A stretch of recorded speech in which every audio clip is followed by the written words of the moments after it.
Good morning, everyone. Welcome back in science class. Today, I am going to start the chapter 5th, that is coal and petroleum. Okay, so before starting this chapter, there are some important terms that I will explain you. So, as you know, coal and petroleum, what are these? These are used as a natural fuel. जानते हैं ये as a fuel इनको use में लिया जाता है. Okay, so first we start that what is natural resources. Natural resources हमारे क्या होते हैं? As you know, we use various materials for our basic needs. Some of them are found in nature and some have been made by the human efforts. Daily life में हम बहुत सारी ऐसी चीज़ें हैं, मटेरियल्स जो यूज़ करते हैं, उनमें से कुछ आपके नेचुरल होते हैं और कुछ आपके क्या होते हैं जो आर्टिफिशियली उनको बनाया जाता है. ओके, तो नेचुरल रिसोर्सेज में आप क्या ले सकते हैं? Can you give me some examples? Yes, air, water, trees, these are all natural. Okay, and what are the artificial? Artificial like आपके बहुत सारे ऐसे ऑब्जेक्ट्स हैं जो आपके वुड, प्लास्टिक से बनाए जाते हैं. घरों में बहुत सारी चीज़ें होती हैं, ठीक है, तो ये सब आपके क्या होते हैं? आर्टिफिशियल materials कहलाते हैं. So in this chapter we will discuss about the natural resources. So what are the natural resources? A natural resource is something found in nature that people can use to meet their needs. Natural resources क्या होते हैं कि जो आपके nature में पाए जाते हैं, मिलते हैं और जो हमें अपनी ज़रूरत को पूरा करने के लिए होते हैं. ठीक है, लाइक एग्जाम्पल्स आप इसके देखिए क्या क्या हो सकते हैं. Here you can see vegetation. दिख रहा है आपको यहाँ पर? This is vegetation. Vegetation means plants, soil, okay, animals, minerals, water. All these are the natural resources जो naturally आपके मिलते हैं आपको नेचर के अंदर. यहाँ आप देख सकते हैं what are the uses of these natural resources. Water used as a for drinking purpose and we also use as a energy. Okay, and oil भी आप जानते ही हैं एनर्जी फ्यूल होता है ये. फॉरेस्ट, वुड मिलती है फॉरेस्ट या ट्री से, तो आप बहुत सारी चीज़ें हमें मिलती हैं. Would, food and medicine, pulp, recreation, home of wild life, rubber, cotton. Okay, then rocks is also naturals. Okay, and these are used for the constructions and shelter means घर बनाने के लिए काम में ली जाती हैं. मिनरल्स होते हैं आपके गोल्ड, सिल्वर, कॉपर, ये these are all आपके आयरन, ये सभी क्या है आपके मिनरल्स हैं, है ना. तो ये कहाँ मिलते हैं आपको? सॉरी, किस काम में आते हैं ये? ज्वेलरी, ग्लास, कैंस, सिरेमिक्स, ये सब बनाने के लिए आपके काम में आते हैं. सॉइल तो आप जानते हैं एग्रीकल्चर में काम आती है. Animals also use for food, would and honey and recreation. Okay, तो ये सारे क्या हैं आपके नेचुरल रिसोर्सेज के यूजेस हैं. Now next is types of natural resources.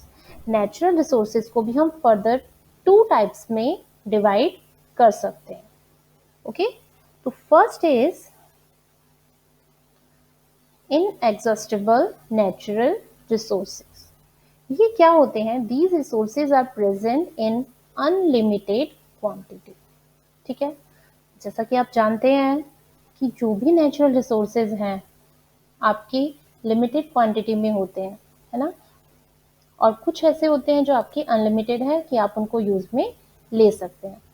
Okay, so inexhaustible जो होते हैं नेचुरल रिसोर्सेज वो होते हैं जो आपके अनलिमिटेड क्वांटिटी में, मतलब जिनकी कोई लिमिट नहीं होती, वो आपको आपके लिए प्रेजेंट होते हैं. ठीक है, जैसे एग्जांपल आप यहाँ ले सकते हैं sunlight and air.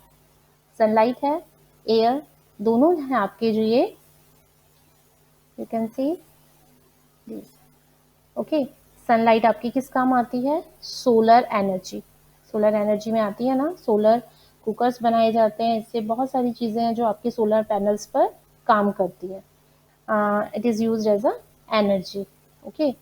And wind, wind means air, air जो फ्लोइंग एयर होती है उसको हम विंड कहते हैं। तो विंड पावर है, विंड पावर से आप देख सकते हैं विंड मिल्स होती हैं जो आपकी इलेक्ट्रिसिटी जनरेट करने के लिए काम में आती हैं। ओके। तो these are the inexhaustible natural resources, means इनकी कोई लिमिट नहीं होती, अनलिमिटेड होते हैं, हम इन्हें जितना भी यूज में ले सकते हैं। And the second is exhaustible natural resources. These resources are present in limited quantity.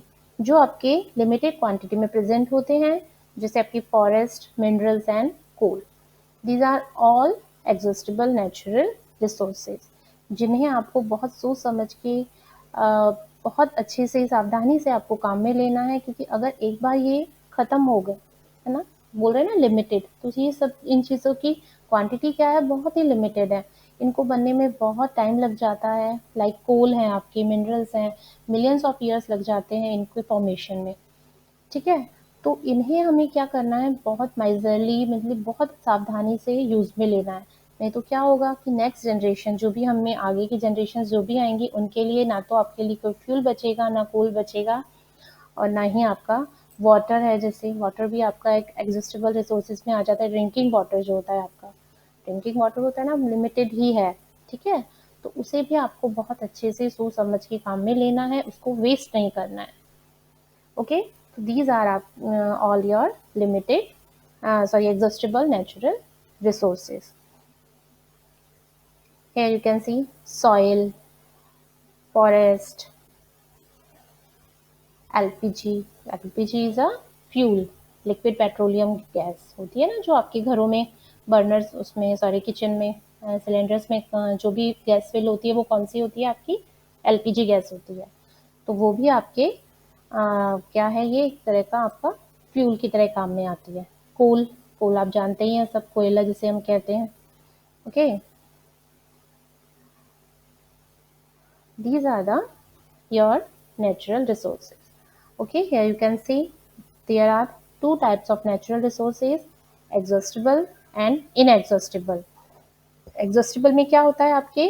These are on limited quantity, likely to be exhausted by human activities. ठीक है, कि मतलब हमारी एक्टिविटीज से जो क्या होते हैं, ये धीरे धीरे आपके खत्म हो जाएंगे, जैसे wild life, forest, fossil fuels etcetera. And inexhaustible में आप यहाँ ले सकते हैं, these are present in unlimited quantity, not likely to be exhausted by human activities. Okay. And sunlight, air, water. यहाँ हमने जो वाटर की बात की है, ये होता है आपका normal water. As you know, our 3/4 earth is covered with water. तो वाटर बहुत है हमारे पास, पर जो ड्रिंकिंग वाटर है, जो यूज में हम जो वाटर लेते हैं, वो आपका लिमिटेड है। ठीक है। तो इस तरीके से अगर हम देखें तो वाटर आपका इनएग्जॉस्टिबल है। जितने भी सी हैं, ओशियंस हैं, जिनमें जितना भी वाटर है वो, बट हम ड्रिंकिंग पर्पज के लिए काम में नहीं ले सकते उसे, because this water is very salty, बहुत सॉल्टी होता है ना वो। तो इसीलिए हम इसको ड्रिंकिंग वाटर अगर हम देखें तो वो आपका एग्जॉस्टिबल में आएगा, बट सिंपल अगर हम वाटर की बात करें तो वो आपके इनएग्जॉस्टिबल नेचुरल रिसोर्सेज है। Okay. So next is, there are some terms that I am want to explain you before starting coal. इसके बाद हम पढ़ेंगे कि कोल आपका किस तरीके से बनाया जाता है, क्या होता है। ठीक है। इसमें आपके दो है ना, कोल एंड पेट्रोलियम। तो हम पहले कोल के बारे में पढ़ेंगे, तो उससे पहले कुछ टर्म्स हैं जो मैं आपको बता देती हूँ। As I told you that coal is a fuel, natural fuel, है ना। तो फ्यूल क्या होते हैं? substances that are burned to produce energy in the form of heat and light. ठीक है। ऐसी सब्सटेंस जिनको बर्न करने पे, मीन्स जलाने के बाद, वो क्या प्रोड्यूस करते हैं? हीट एंड लाइट प्रोड्यूस करते हैं। ठीक है। एनर्जी प्रोड्यूस करते हैं किसकी फॉर्म में? हीट एंड लाइट की फॉर्म में। लाइक पेट्रोल, पेट्रोल देख लीजिए आप, पेट्रोल क्या है? Is like a fuel. Burn होता है, जलता है व्हीकल्स में, जो पेट्रोल हम डालते हैं तभी वो रन करते हैं। तो वो क्या करते हैं, एनर्जी का काम करते हैं, एनर्जी प्रोड्यूस करते हैं, किसकी फॉर्म में, हीट और लाइट की फॉर्म में। ओके, जैसे आपका आप कह सकते हो पेट्रोलियम है, ठीक है, पेट्रोल जैसे मैंने बताया, डीजल है, कैरोसिन है, कोल है, कोल से भी क्या मिलती है आपको, हीट भी मिलती है ना। तो ये सारी चीज़ें क्या हैं, आपके फ्यूल कहलाती हैं, जो जलने के बाद क्या प्रोड्यूस करती हैं, हीट प्रोड्यूस करती हैं और लाइट प्रोड्यूस करती हैं। These are called fuels. Okay, next है आपका फॉसिल फ्यूल। फॉसिल फ्यूल क्या क्या होते हैं, coal and petroleum both are known as a fossil fuel. हम इन्हें फॉसिल फ्यूल भी कह सकते हैं। फ्यूल तो भी मैंने बताया आपको, इनको फ्यूल होते हैं, बट फ्यूल तो बहुत सारे होते हैं, ठीक है। बट इनमें से जो कोल एंड पेट्रोलियम दोनों क्या है, आपके फॉसिल फ्यूल हैं। फॉसिल फ्यूल मीन्स क्या होता है, a natural fuel that is formed from the dead remains of living organism, ठीक है।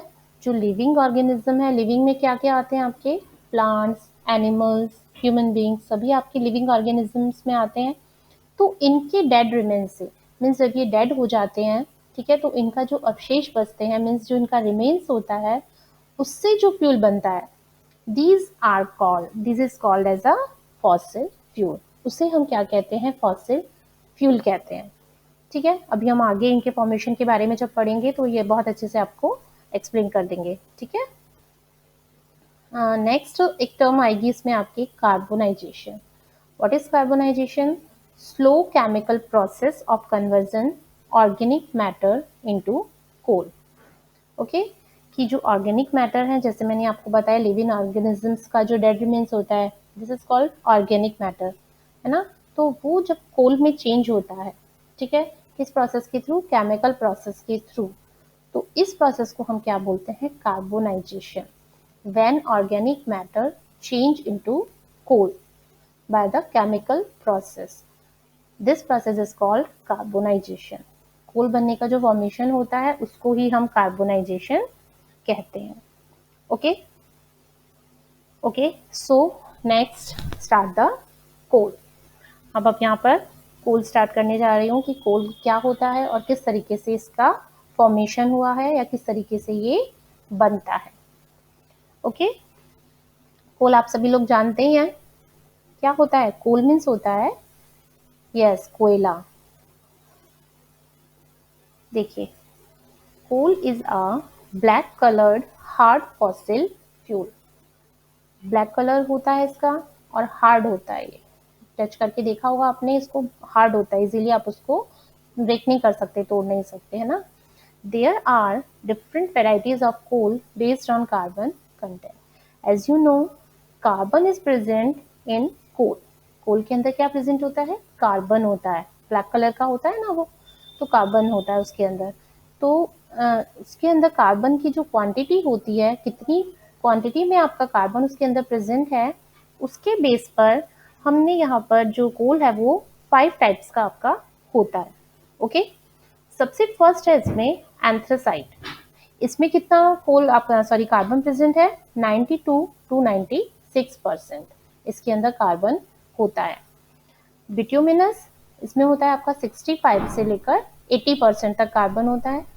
सब bituminous 35 to 35%, lignite 25 to 35%, and पीट लो कार्बन कंटेंट, इसके अंदर बहुत ही कम कार्बन के कंटेंट्स होते हैं, ठीक है। तो इस बेस पर हम कह सकते हैं कि which coal is best suitable for fuel, this is anthracite.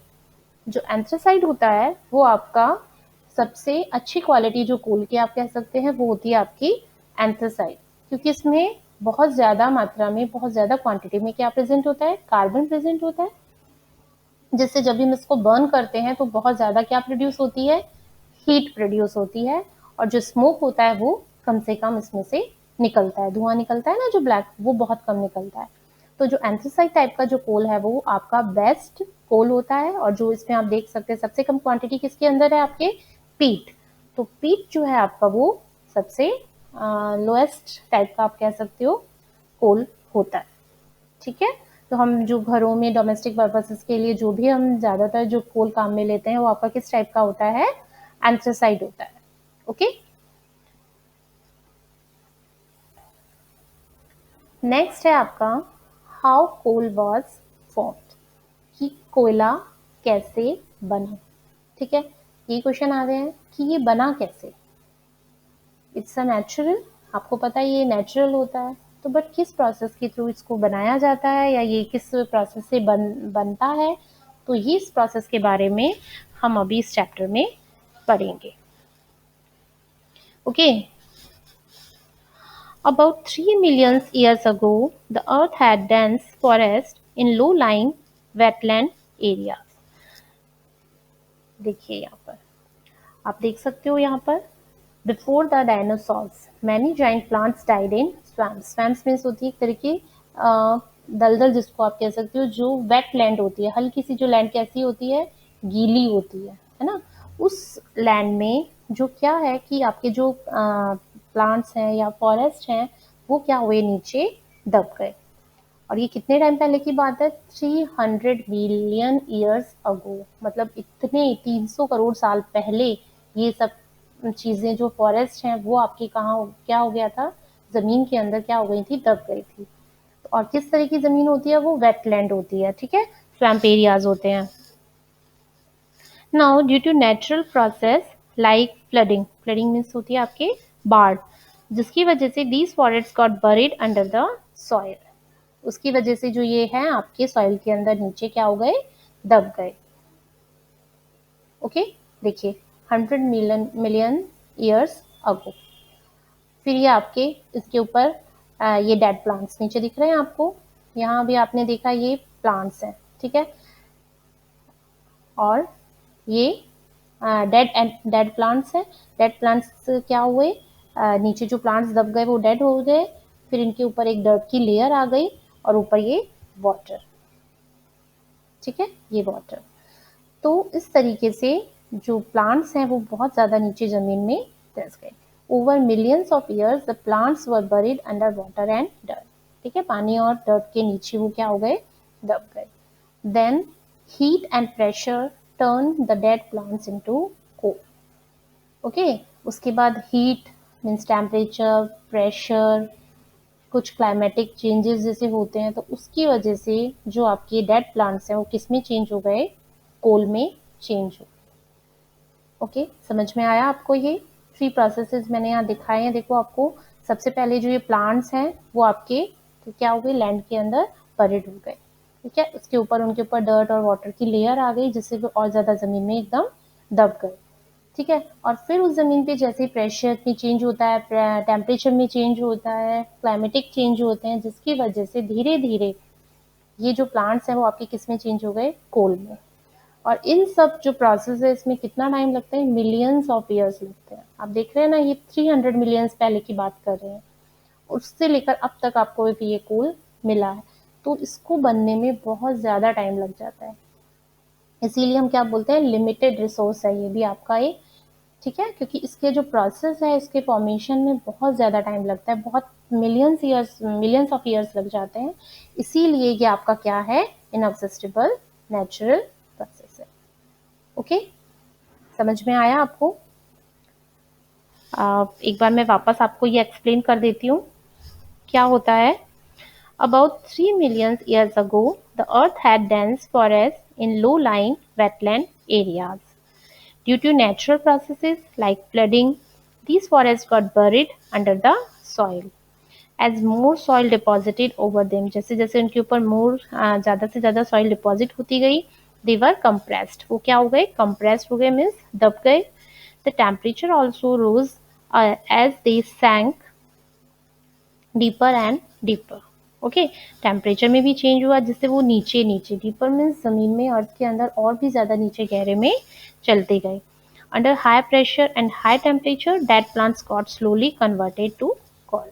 ठीक है, बहुत ज़्यादा टेम्परेचर और प्रेशर के कारण वो धीरे धीरे किस में चेंज हो गए, आपके कोल में चेंज हो गए। As coal contains mainly carbon, the slow process of conversion of dead vegetation into coal is called carbonization. ठीक है, कि मैं आपको पहले भी बता चुकी हूँ कार्बोनाइजेशन क्या होता है, केमिकल प्रोसेस होता है जिसके थ्रू आपका जो ऑर्गेनिक मैटर है वो किस में चेंज होता है, कोल में चेंज होता है। इस पूरे प्रोसेस को ही हम क्या बोलते हैं, कार्बोनाइजेशन कहते हैं। Since it was formed from the remains of vegetation, coal is also called a fossil fuel. इसीलिए हम इसको क्या कहते हैं, फॉसिल फ्यूल कहते हैं, क्योंकि किससे बना है, प्लांट से बना है, और plants is a living organism. तो जो भी लिविंग ऑर्गेनिज्म के डेड रिमेन्स से जो भी चीजें बनेंगी वो आप क्या कहलाएंगी, फॉसिल फ्यूल्स कहलाती हैं। ओके, तो ये है आपका स्टोरी ऑफ कोल, कि किस तरीके से आपके कोल का फॉर्मेशन हुआ है। Okay, when heated in air, coal burns and produce mainly carbon dioxide gas। कि जब भी आपका जो कोल है वो बर्न होता है एयर की प्रेजेंस में, तो वो क्या प्रोड्यूस करता है, आपकी कार्बन डाइऑक्साइड गैस प्रोड्यूस करता है। Coal is processed in industries to get some useful products such as coke, coal tar and coal gas. ये दिख रहे हैं आप यहाँ पर, प्रोडक्ट्स ऑब्टेन्ड फ्रॉम कोल, कि आपके जो कोल है उससे ये 3 प्रोडक्ट्स बनाए जाते हैं, coke, coal tar and coal gas. ठीक है, सबसे पहले अगर हम बात करें कोक, कोक क्या होता है, it is a tough porous and grey coloured substance obtained from bituminous coal. अभी हमने टाइप्स पढ़े थे ना कोल के, तो उसमें सेकंड टाइप था आपका बिट्यूमिनस। तो उस टाइप के कोल से आपका क्या बनाया जाता है, कोक बनाया जाता है। टफ होता है ये, ठीक है, पोरस, पोरस मीन्स इसमें छोटे छोटे पोर्स होते हैं, छेद होते हैं, और ये किस तरह का होता है, आपका ग्रे कलर का होता है। ठीक है, किस काम आता है ये आपका, Coke is used in the manufacture of steel and in the extraction of many metals. Metals का एक्सट्रैक्शन मीन्स उनको निकालने के लिए, मिनरल्स ही होते हैं ना ये भी, तो उनको एक्सट्रैक्ट करने के लिए भी आपका जो क्या काम आता है, ये कोक काम आता है। ओके, सेकेंड है आपका कोल tar। कोल tar क्या होता है, it is a black thick liquid with an unpleasant smell. Unpleasant means जो इसकी स्मेल होती है बहुत अच्छी नहीं होती है। ठीक है, तो और कैसा होता है, ये थिक लिक्विड होता है कोल tar। आपने देखा होगा बहुत जगह पर ये काम आता है। It is a mixture of about 200 substances. ठीक है, products obtained from coal tar are used as starting material for manufacturing various substances used in everyday life and in industries like synthetic dyes, drugs, explosives, perfumes, plastics, paints, photographic materials, roofing materials, etc. ये सभी चीजें बनाने के लिए कोल tar का use किया जाता है। ठीक है, नेक्स्ट है आपका कोल गैस। कोल गैस क्या होती है, जो ये प्रोसेस होता है जब आपका बिटुमिनस, जब कोल से आपका कोक बनता है तो उस प्रोसेस में एक गैस रिलीज होती है जिसे हम बोलते हैं कोल गैस। ठीक है, इसमें देखिए लिखा है, it is a by product form during processing of coal to get coke. जब हम कोल से क्या बनाते हैं, कोक बनाते हैं, तो उस प्रोसेस के थ्रू ही आपका ये कि बाय प्रोडक्ट के रूप में कोल गैस प्रोड्यूस होती है। Okay, it is a fuel in many industries as near the coal processing plants. बहुत सारी इंडस्ट्रीज जहाँ कोल प्रोसेस किया जाता है वहाँ पर इस तरह की कोल गैस को तैयार किया जाता है और बहुत सारी चीज़ों में इनको काम में लिया जाता है। Okay, so this is your coal. समझ में आ गया आपको, what are the natural resources. Natural resources 2 types के होते हैं। उसके बाद मैंने आपको पढ़ाया कोल, कि कोल क्या होता है और किस तरीके से इसका फॉर्मेशन किया जाता है। Okay, so in next class we will learn about the petroleum. Next जो है आपका पेट्रोलियम है, this is also a fossil fuel. उसके बारे में हम नेक्स्ट वीडियो में पढ़ेंगे। Okay, thank you.